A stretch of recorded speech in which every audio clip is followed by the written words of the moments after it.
Folks, I'll go ahead and get started. We're very lucky to have Alan Blatecky here with us today, and I just want to welcome, the folks from Renci, the people who are here from campus, people who are listening in remotely. I appreciate you all. What a great turnout. I really appreciate it, and we're very fortunate to have Alan here. Alan's the acting director of the Office of Cyber Infrastructure.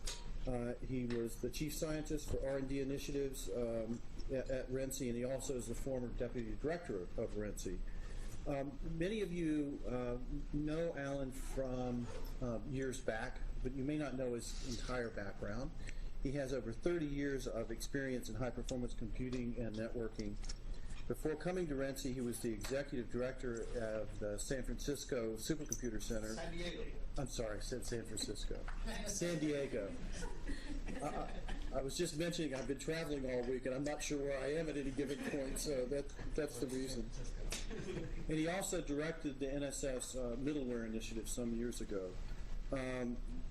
He was, prior to that, the executive director of the North Carolina Networking Initiative from 1998 to 2001, and vice president of MCNC for 11 years, where he helped to establish NC-REN. Alan's been at NSF for, is it about a year and a half? Yeah. And he has been very heavily involved in a large effort in organizing all the NSF directorates to analyze their cyber infrastructure plan, and that is exactly what he's going to talk to us about today. So this result is the work has resulted in the task force report. The overall report will be out soon.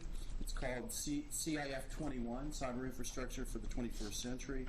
And he'll spend about half an hour presenting some highlights, and then we'll have some questions and answers. So please join me in welcoming Alan. And I just want to say one more thing before we clap, okay? I cannot tell you how many times I have been in Washington and had people comment to me about Alan's contributions to the NSF. He has truly been a cohesive factor in NSF that I don't think I've seen before. He has brought the directorates, because of his personality and style, he's brought the directorates to the table, and he's really made a big difference at NSF. And in particular, with the new leadership at NSF, he has gained trust of the new director. And the new director, I'm told, relies very heavily on Alan's advice. So we're very lucky indeed to have Alan to be part of our family, but also serving the family so well at NSF. So thank you, Alan. With that introduction, maybe I should just quit while I'm here. But no, thank you, Stan. A couple of things I want to talk about. You've heard me talk about the CF21 before, Cyber Infrastructure Framework. But what I want to tell you about today, basically, is where we stand with it. 3 weeks ago, I could not have told you much because it was embargoed. It has now been approved by OMB, OSTP, and NSF. So I'm going to talk to you about it. It's now called, instead of CIF 21, I won't, privately I'll tell you why we added the I, but that's another issue. It's called CIF 21, and what I want to talk to you about is the fact that this is a major new emphasis of NSF. The bottom line is there is new money, assuming, of course, Congress agrees, but even in tight times, there was new money allocated for this activity across the entire foundation. And so we're talking about a very new way of doing business. I'll get to that shortly. The issue is basically this. We are being inundated by data. I'm going to have some slides later to talk more about that. But whether it's the fourth paradigm, nature a couple years ago, latest science issue, data is going to drive the way we do science in the future. Tremendous amounts of data, compute-intensive, data-intensive is the way we're looking at doing business. And with that comes then, of course, multi-collaboration, multidisciplinary activities. And what we kid ourselves about down the bottom here is, we're basically involved in a sea of data all over the place. The question is how you manage it, and it's being driven by, tremendous advances in technology and so forth. So, as Stan mentioned, we've had 6 task forces working on cyber for almost 2 years. In December, they finalized their recommendations. Give you an idea, we're talking about something like 25 workshops, about 1,300 people involved in this. It's been a massive undertaking. Final reports will go online at the end of this month. There's some interim reports you can get over if you want. So what I'm going to do next, I want to walk through some of the recommendations so you get a flavor of what it is. Then I'll talk about what we're doing in the CI-21. So the first one is this one was actually done, this is almost a year old, but the point here was the Grand Challenges Task Force said one of the things that's critically needed in this country and for science and research in general is developing computational, data-intensive science and engineering as a discipline. We need that capability to make it work. What drove them to make this statement and asked NSF to do something about it is the fact that there is no home for this typically in the university. You've got computational biologists, you have computational physicists, computational chemists, and so forth. So where do they actually lie? So the interest here was saying we ought to do this as a major emphasis at NSF. And we're starting to think about how to do that. There's some issues there. And so the Grand Challenges Task Force, again, I'm not going to go read all these in detail, but I just want to give you a flavor of what's going on. They identified, again, the same CDS&E as being critical for what needs to be done. We have a established interagency group, support diverse resources for computational support.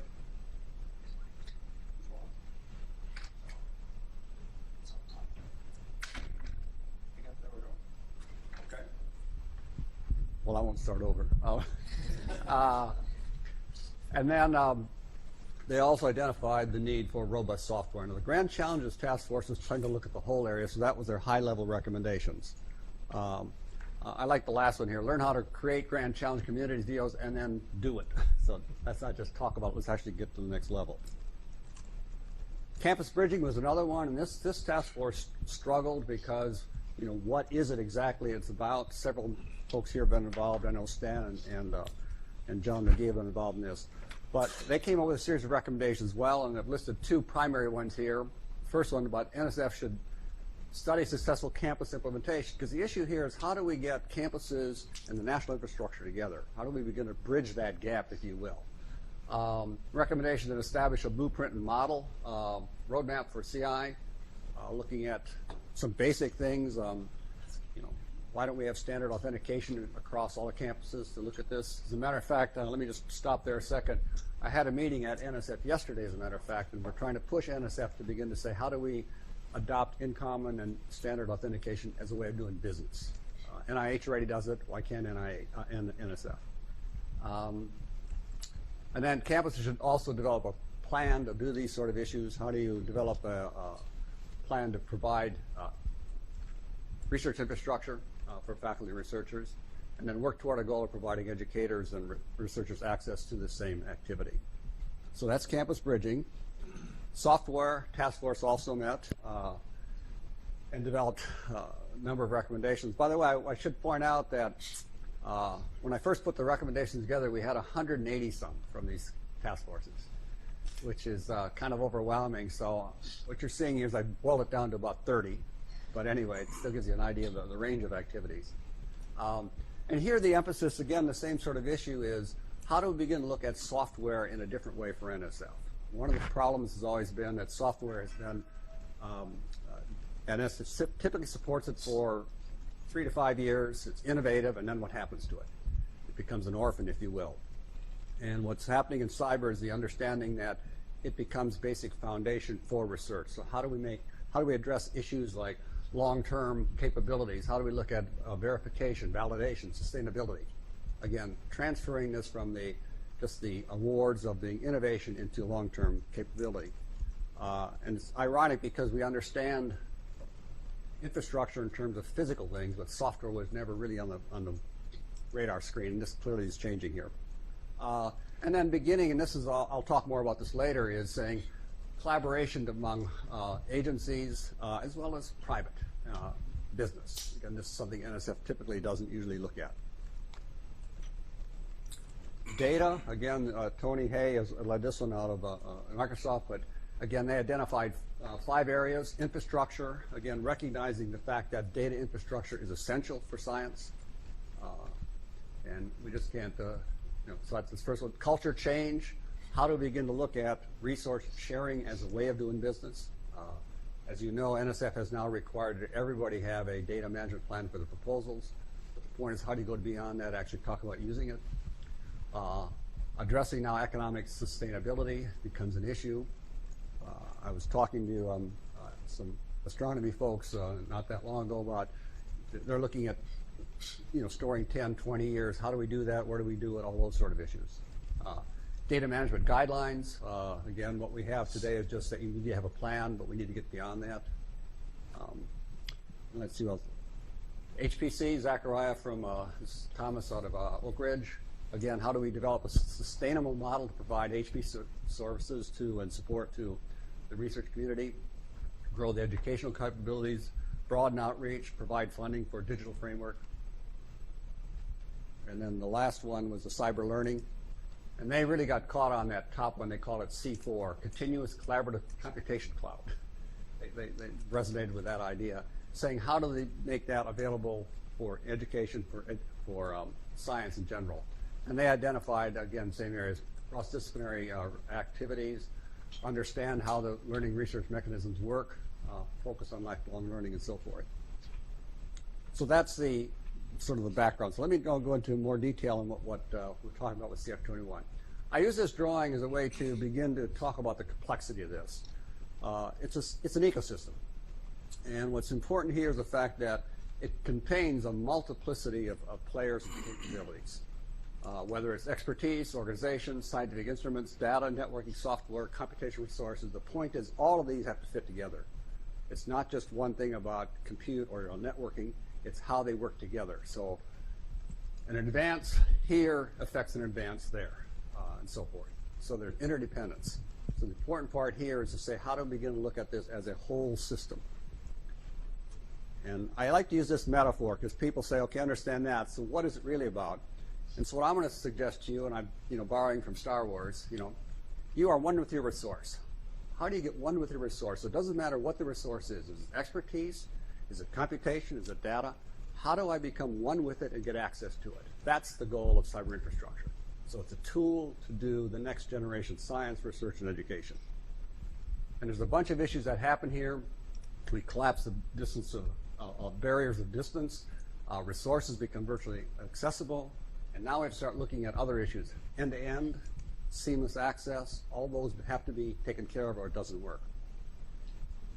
And as I suggest to you, it becomes an organizing fabric and foundation for what we're doing. So some broad principles. This is what NSF has basically agreed to. As I said, this is a shift for the agency. We're talking about building national infrastructure for science and engineering. We clearly want to leverage common methods and approaches, and I'll come back to that shortly. Focus on interoperability. We want to catalyze activities that are already being done. For example, NSF spends a tremendous amount of money today in a whole variety of projects, MREFC, major resource facilities, and so forth. How do we leverage that and begin to pull them together? How do we make it become actually a force multiplier? And the issue is it now forces NSF to start looking at it differently. So I'm talking with folks now about how do we make a shared governance on it? How do we embed it in every directorate and office?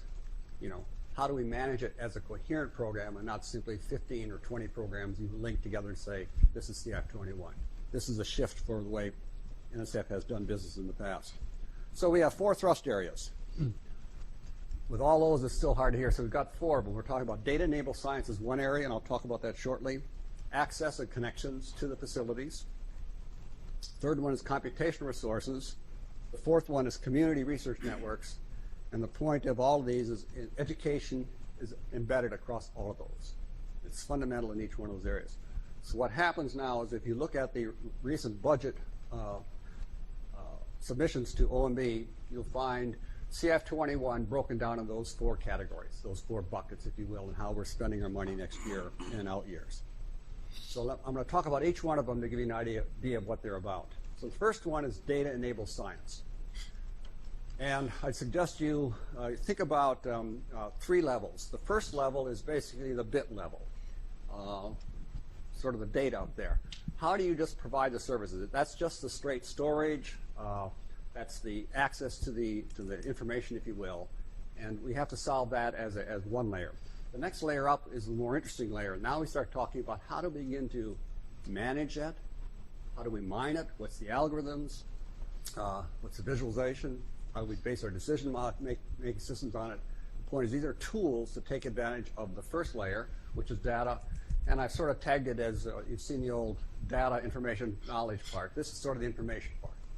And the third level then really, I should probably put that at the top, is where we want to be, which is the knowledge. The point is, how do you take advantage of the capabilities and the data to create knowledge?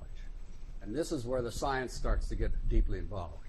And one of the things that's a challenge at NSF, and that we're working very hard on, is we cannot do cyber infrastructure the way it's been done in the past, where you build it and people will come. The point is it has to be built on science needs. So from the outset, you have this linkage, if you will, between the two, which causes some additional angst, maybe. But the point is, it's much harder, but it's much more effective. So the point is, this is the three levels that we're going to be seeing coming out of NSF over the next actual couple of years. How do you fit in there? Where do the projects go, and so forth? I use this to sort of explain some of it as well. The model here is really to do a couple things. What I'm trying to do is it's more a cartoon than don't take it for a literal, although it's pretty close. I've done the math on it. But anyway, today we're over here in the terabit, petabyte range looking at data. And you go out 8, 10 years, we're going to be in the peta and exa and beyond. So the first issue that I want to show here is what I'm calling growth. Tremendous growth that's going to continue. The second thing I'd like to show you on this is that I'm trying to draw a distinction. If you look at something like LSST, that's the Large Synoptic Telescope plan for 2020, most of that information is going to be located in one or two places. So the size of this ellipse, if it's narrow, means it's located in one or two places. If you look at something like climate or genomics, it's all over the place. It's not only big, but it's distributed. So we've got two very different ways of having to worry about data. So in addition to growth, you've got that one and the volume. Third area then is the distribution, which I just mentioned. How do you deal with both of those, because they're different issues? And of course, those who are involved in the genomic side know the issues already. You've got these sequencers generating enormous amounts of data, and much more than any campus can manage today. And how do you then replicate that across the country or world? And of course, the key that we're interested in is how do you start looking at interoperability? The point is, how do you begin to exchange and share this data so it's useful? And this is sort of a holy grail, but that's the direction we need to go. And what I did is I presented this to the National Science Board, and one of the questions they asked me was, how does scientific data fit into the overall data being generated? So I looked at IDC and Science Express, and indeed, much more being generated there than science is. So the point here is we can look at what's going on in the commercial world and say, is there ways to leverage some of that? Because they're dealing with, exa and zettabytes. Science Express has not quite as steep a curve as IDC has, but nonetheless, it shows you the sheer amounts of data being generated. Okay, so that's data. The second area is new computational infrastructure. And here the issue is I give you two major categories. One is traditional, if you want to call them HPC resources. Clouds, clusters, data centers. That's one major. How do we do that? New architectures, new capabilities. So that's one level. And the other one then is the software side. Treating it, again, as infrastructure. Just like we do hardware, it's that sort of capability. So here the emphasis starts going now on sustaining it. How to begin to sustain it, develop it, and make it robust and so forth. And of course, drawing across both of those, we now start to say, how do the discipline-specific activities drive this? And so, for example, what you're going to see coming out of NSF more and more is that same capability I told you about in data, where you see levels. You're going to see the same thing in HPC, resources and data centers, and in software. So, for example, one of the things that we want to look at is how do we create a seamless infrastructure, seamless access for users in taking advantage of resources. When the resources are really decoupled, you don't care where they are. It could be clouds, it could be HPCs, it could be GPUs. You plug and play. Looking at this as a service, if you will. See the same thing on the software side. And so one of the programs we've got underway, and this one has been a little frustrating to me. We're trying to create what we call SI2. We had it last year, trying to get a new one out the door. But let me just tell you, to get something like 15 directorate divisions to agree has been, let's say, just a little more daunting than you might think. We're close. I earlier this week said, okay, that's it. No more edits or suggestions. We're going with what we have, or you're off the ship. So anyway, so we're going to get that out in about 2 weeks now. But the point here, again, is the same issue. We're looking at 3 categories of capabilities. The bottom one, SSE, basically, it says, how do you create innovation in software? And this is more akin to what NSF has always done, which is giving individual grants to people to say, I've got this great idea for this new thing, which best thing since sliced bread. I want to do it, so we fund it. The second level says, okay, that's okay, but are there communities that are doing things with software? And so, for example, you've got communities in all over the place, bio and climate and so forth, who are using code to do their work. Well, how do we begin to support that and address those issues? So this one begins to say, how do we start working at the community level to talk about software issues? And where we want to get then is this third level, which is a much larger issue here, and this is the institutes themselves. And the intent here is when you start saying, okay, how do we now address multi-year? So these projects are going to be 5 to 10 year length. They're going to say, how do we begin to provide, for example, I would suggest to you, let's use, most of you know what Condor is. If Condor is indeed a capability that we need as a resource in this nation, well, how do we support that? Well, do we do it through an institute or some sort? The issue is we're trying to say, how do we address those sort of issues? And there's lots of them out there. How do we move things from elements and here to here so we have an ongoing, robust capability for software? And the issue here also is, and this is interesting to see what happens here. It has to be based in a discipline. Again, it's going to be difficult to have a content-neutral site, I think. I'm just not sure it's going to be possible. Now, you may be able to do something in terms of validation, in terms of security, and those sort of issues, but divorcing it from the specific is tough. So what that means is that we'll probably end up having this in conjunction with one or more directorates. Say, we want to do an institute in X, and we do it that way. Again, the issue here is, we've got lots of arguments going on inside NSF. One of the things we have to be balanced with is, I can quickly say what I'd like to see, but that may not be the best solution. What you want to do is make sure the community comes up with the best solution, then pick them. So you want to give enough guidance so that you find out what's best and let the community take over from there. So that's software. Third area is research networks, community research networks. And this really gets down to one of the toughest things we have to deal with, which is how do you fund multidisciplinary groups? Because multidisciplinary group, when they go to a particular directorate, it's like, well, okay, you're only half of what I have, the other half is somewhere else. How do you fund it? How do you encourage people to play at those margins? And it gets tough at the campus level as well, because you're not being given credit if you're not publishing in the area you're in. I mean, it's a really tough area.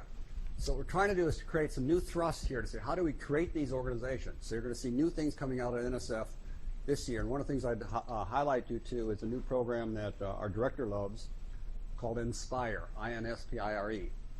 And what the intent there is, how do we begin to encourage multidisciplinary from the outset?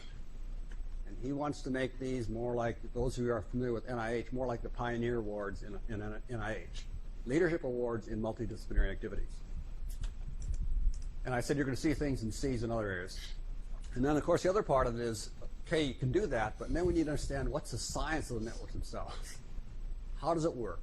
When you start talking about virtual organizations, the issue is, we understand how to handle physical organizations, but when they're virtually there, what's the chain of command? How do you do coordination?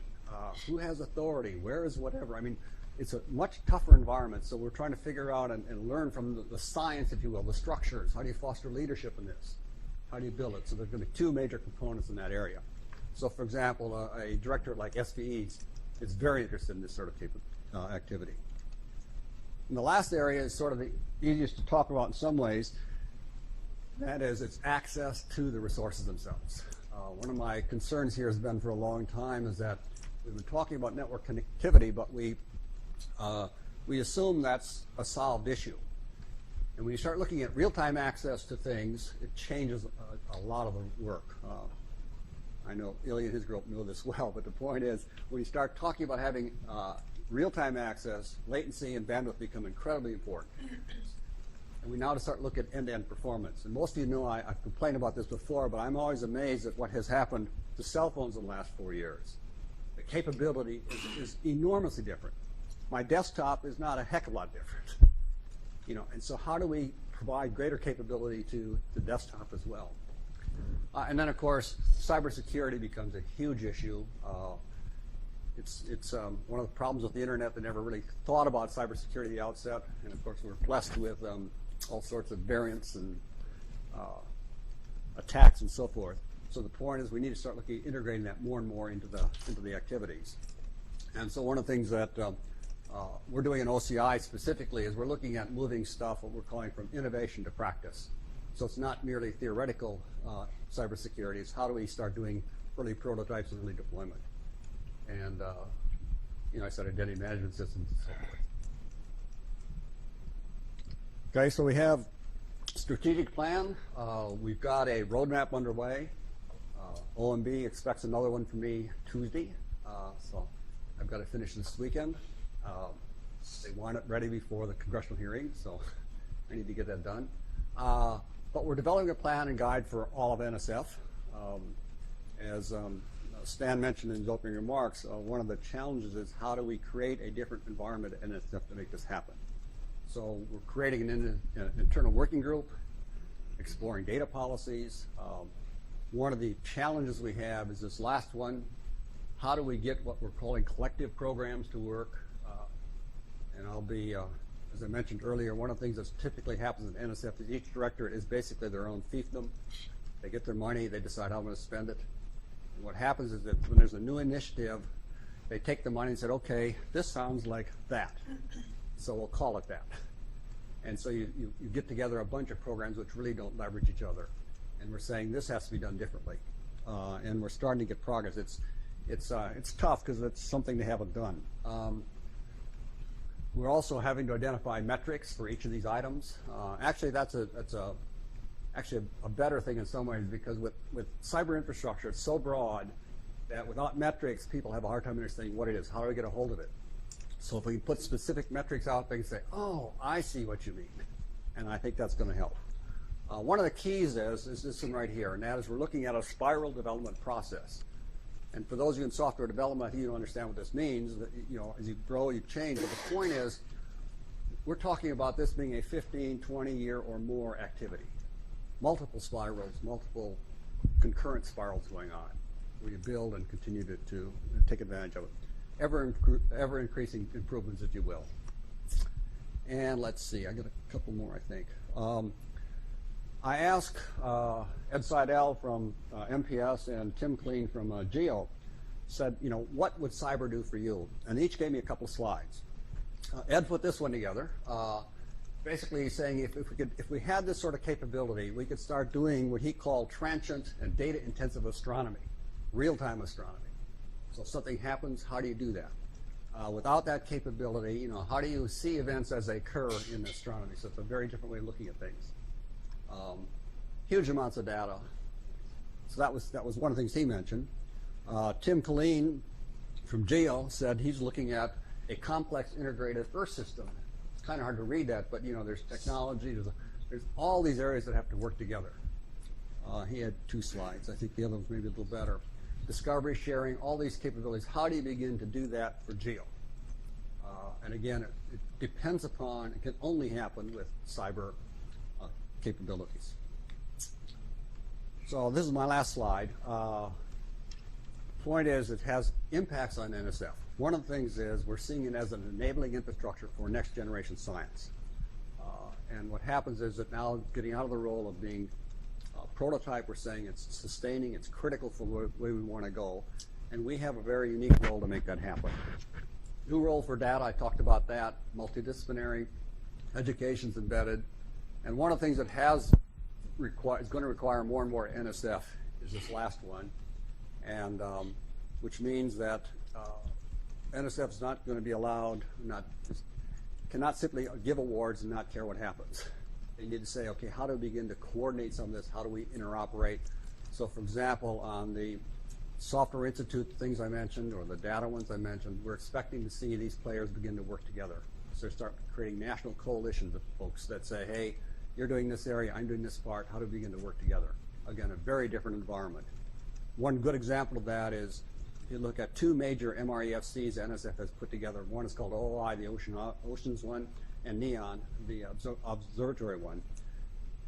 They both have their own staffs for doing data, their own staffs for doing software development, and they don't talk together. And we're talking about huge outlays of money. OI is spending about $80 million a year. Gives you an idea of the scale of these activities. And again, it's recognized at NSF that we need to find a way to have these folks start leveraging each other. We don't need 8 flavors of something. We need 1 or 2 and begin to leverage it. And I think that's the last one. So, and I made it in a half hour. Let's give Alan a round of applause.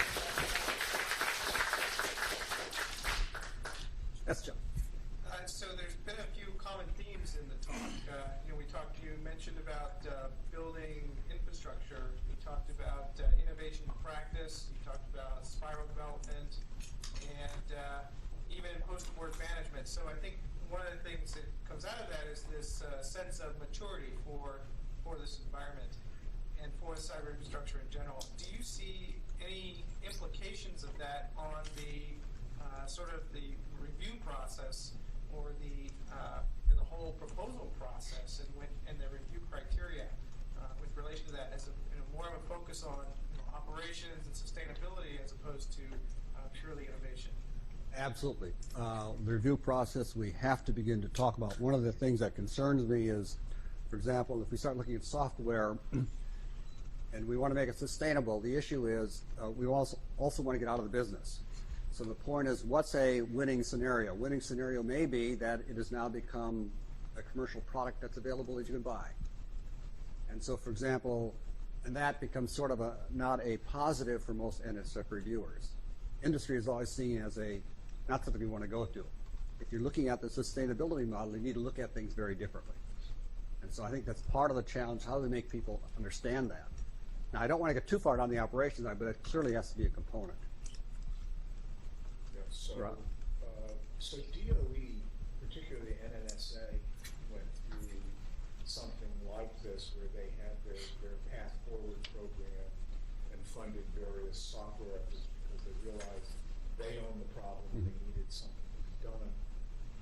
You got commercial entities owning the software and discovering that they've got 6 customers, namely NNSA supercomputer centers and a few others.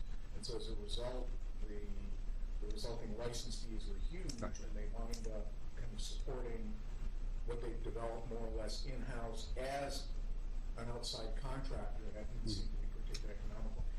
Do you see any kind of alternatives to that kind of strategy? I think exactly one of those I think what's going to happen is you have to, when we talk about our transition from into institutes, can you build a community that can justify an industry building a market? I mean, the point is, if you can't, it's not going to happen. So one of the issues you're going to have to say is, it's going to be a large enough community that I can actually make business off of it. And that's going to be a tough issue. So there is that balance. You've got this, I know in some of the instances that you're right, it becomes so expensive, you might as well kept it. But I mean, that's the other extreme. NSF has many current programs which are working on components relative to your framework. Is there a plan for how to integrate existing efforts like SDCI into the new framework? Yes, there is. And as you'll see over time, SDCI is going to be probably morphing more into SI2. You're going to see a lot of that happening. And the issue is, how much can we go back to existing ones? That's a little harder because they've already got their plans, so you can't do too much of that. But absolutely. On the other hand, they're developing software that's going to sustain. Well, but again, then they need to fit into the new framework. One of the issues that there are going to be winners and losers here. One of my, I think, points that need to be fair to folks is we can't afford to do 1,000 flavors of things. We have to say there's 10 or something, and we're going to have to start, we just can't afford all the variety, if you will. Yes? I'm just curious, is it too soon for you to sort of put a timeline on how these different components might be pushed out as formal RFPs and what amounts of money might be associated with these various components? If you look at the budget, again, depends what Congress does, okay?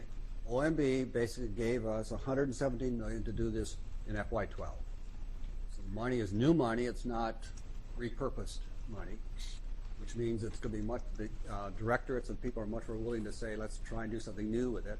So that's the plus side.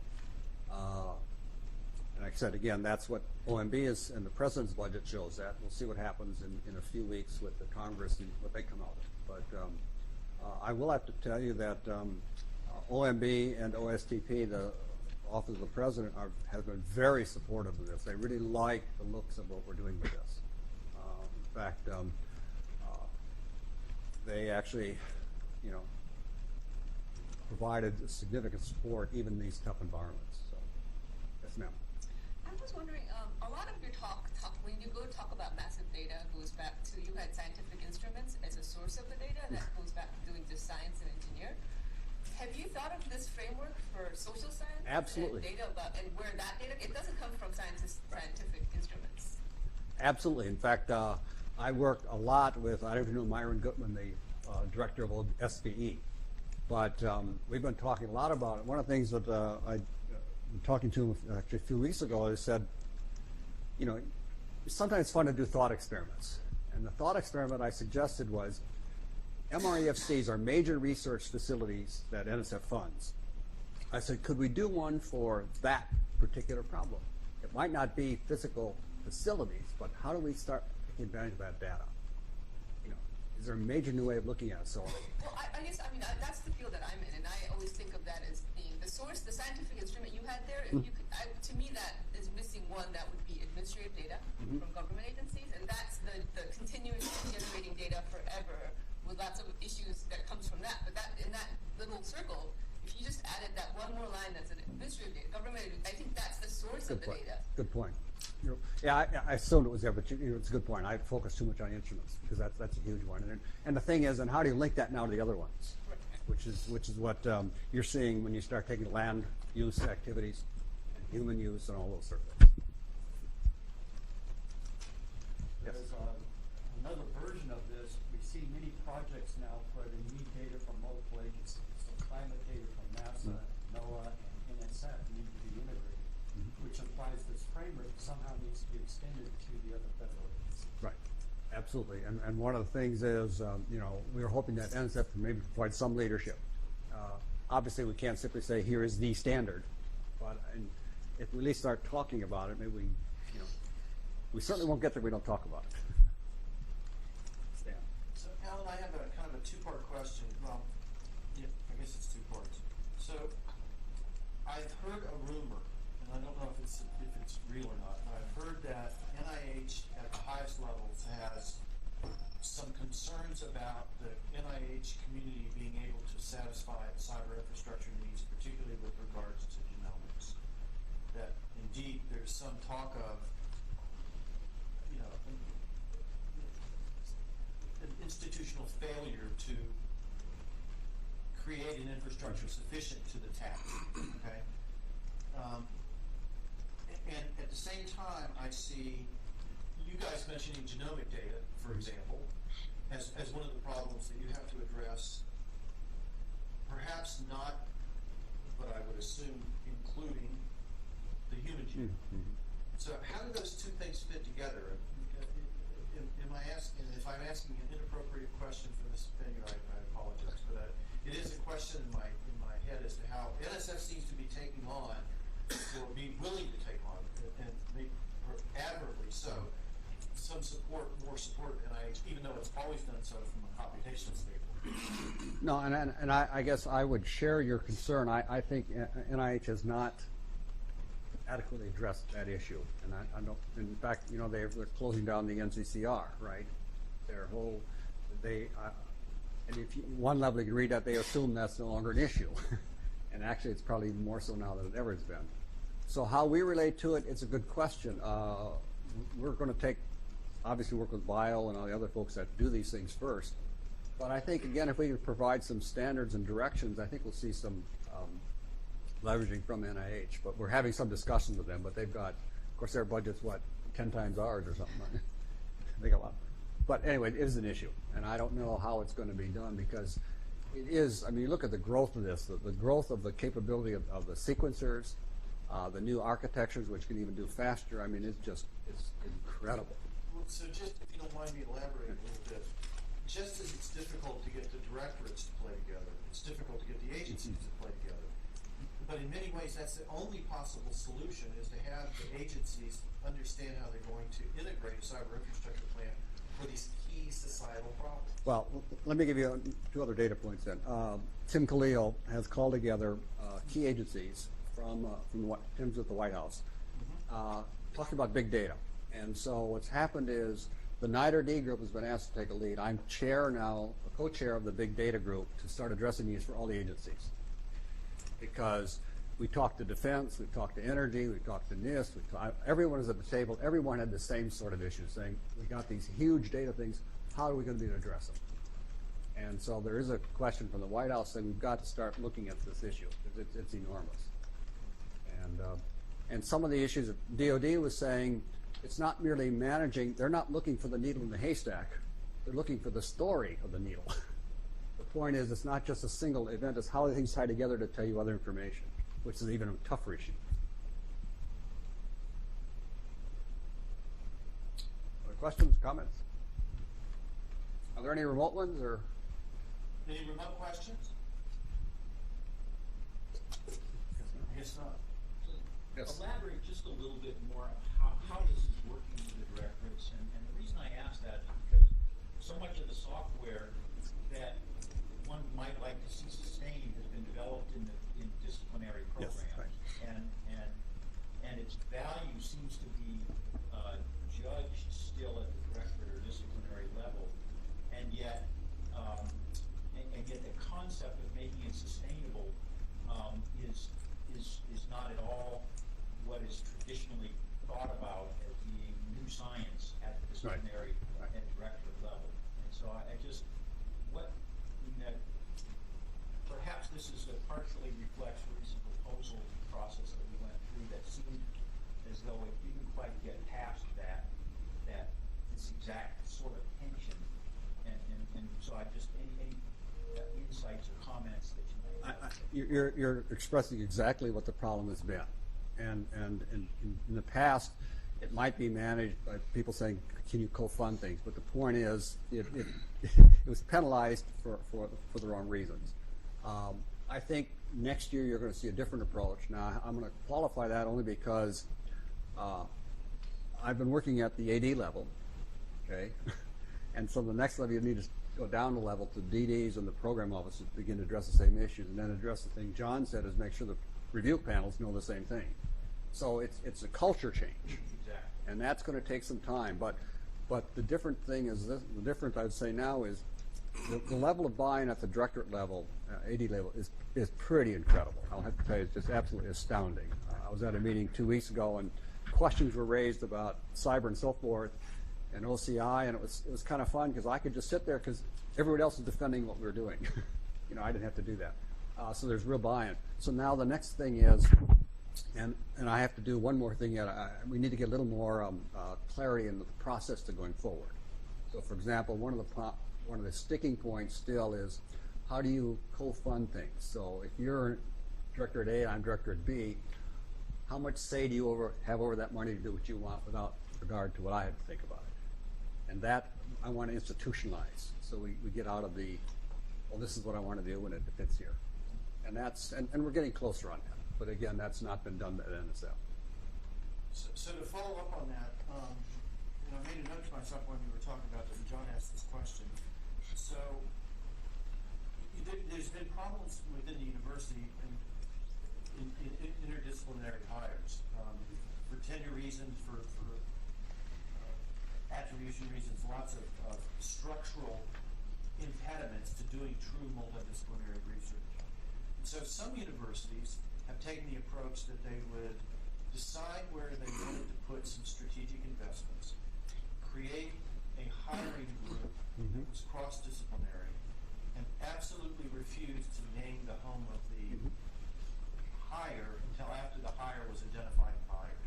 Okay? A similar approach would seem to be a possibility for NSF, where there would be a pool of that, you strategically decide where you want to go about funding. You look for good funding, you put out a very broad call, you look for opportunities, and then decide what director to go in, and therefore that director gets the bottom line. Is that a possibility? Well, and one of the issues we're struggling with is exactly that approach. I mean, the recommendation from the Grand Challenges Group is to put that in OCI. I'm not sure it's right because we're sort of neutral. We're not really a domain discipline like the other ones. But the issue is, what does it mean? And so, for example, we were talking about everything from, do we provide a line of funding for new faculty, for example? Say, here's, you cut a deal with the university. Here's 3 years of funding for this new computational CDS&E folk, and after 3 years, you pick them up. Where to do that? Do we do things in postdoctorate? Do we do things in fellowships? Do we do in graduate? I mean, we're trying to figure out how to start that process, and it's fairly complex. It's one of the issues we need some people to internally to say, I'm going to take this and really address it and start pushing it, which we haven't gotten to yet. If you take it away from the universities and ask the question, can we fund whichever is the most beneficial program, independent of where the director would land, and afterwards pick where the director money goes, rather than saying, well, directorates, we're going to you each try to hire your own, and I think that might have been what you were asking. Yeah. Well, and again, and so the money is what and where. I mean, that's. So is there an OMB tendency to want to parcel out money to the directorates rather than saying, here's a pool of money that the directors? Yes. Okay. So that's the structural kind of a problem at that level. Which, every layer you go to, you see the same problem repeated. Even down to the department level, right? I mean, it literally becomes which group is going to get a hire. And indeed, everybody pays attention to everybody else's budget. It's kind of interesting, but Anything else? I have another question. Okay. On your slide where you had I might add cleverly ellipsed or circular data sets, I was a little bit surprised to find that the environmental and climate sciences bubble was bigger than genomics, because I think of genomics as kind of the overwhelming problem. But you look at the observatory systems, I mean, there are a lot of them. NASA and weather, I mean, there's a lot there. But I think. So the data backs up the size of the circle. Right. But I think, not perfectly, but I think the outer one, I may want to revisit the farther out one because genomics is just going at such a rate. I've told bio folks before that they have probably a greater data problem than anybody at NSF, and that was a surprise to them until they started thinking about it. So I may probably should change my second part of that one because by the year 2016, 20, it may be